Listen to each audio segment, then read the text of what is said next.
ಚುನಾವಣೆ ಗೆಲ್ಲೋದು ಮುಖ್ಯ ಅಲ್ಲ. ಚುನಾವಣೆ ಆದಮೇಲೆ ಚುನಾವಣೆ ವಿಚಾರ ಮರ್ತು ಬಿಡಬೇಕು. ಎಲ್ಲ ಒಗ್ಗಟ್ಟಿಂದ ಸೇರಿ ಯಾವ ಗುಂಪನ್ನು ಕೂಡ ಇಟ್ಕೊಳ್ದೆ ಒಟ್ಟು ಕೆಲಸ ಮಾಡಿ, ಯಾರು ಕಾಂಗ್ರೆಸ್ ಪಕ್ಷ ಅಂತ ಹೇಳಿ ಸಂಘಟನೆಯನ್ನ ಆಗಿದ್ದಾರೆ, ನೋಂದಾಣಿಕೆಯನ್ನ ಮಾಡ್ಕೊಂಡಿದ್ದಾರೆ, ಅವ್ರು ಏನು 25 ಲಕ್ಷ ಜನ ಮೆಂಬರ್ಶಿಪ್ ಆಗಿ ಎನ್ರೋಲ್ ಮಾಡಿದ್ದಾರೆ, ಅವನ್ನೆಲ್ಲರೂ ಕೂಡ ಇನ್ವಾಲ್ವ್ ಮಾಡಿಕೊಂಡು ನಾವು ಬಿಜೆಪಿ ವಿರುದ್ಧ ಹೋರಾಟವನ್ನ ನಾವು ಮಾಡಬೇಕಾಗಿದೆ. ಜನತಾದಳದ ವಿರುದ್ಧ ಜನತಾದಳ ಹೋರಾಟವನ್ನು ಮಾಡಬೇಕಾಗಿದೆ.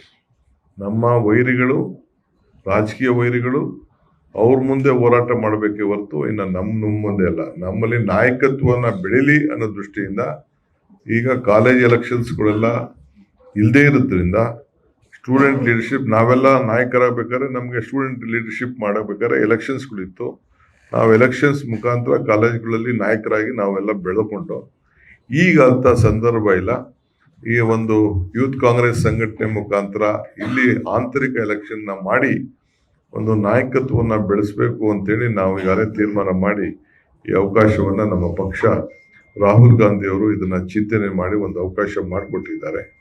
ಸೊ ಮಲ್ಲಿಕಾರ್ಜುನ್ ಖರ್ಗೆ ಅವರ ಅಧ್ಯಕ್ಷತೆಯಲ್ಲಿ, ಸೋನಿಯಾ ಗಾಂಧಿ ಅವರ ಮುಖಂಡತ್ವದಲ್ಲಿ, ರಾಹುಲ್ ಗಾಂಧಿ ಅವರ ನಾಯಕತ್ವದಲ್ಲಿ ಇವತ್ತು ಅವರಿಗೆ ಈ ಒಂದು ಪಕ್ಷದ ಸಂಘಟನೆಗೆ ಮಂಜುನಾಥ್ ಅವರಿಗೆ ಅವಕಾಶ ಕಲ್ಪಿಸಲಾಗಿದೆ.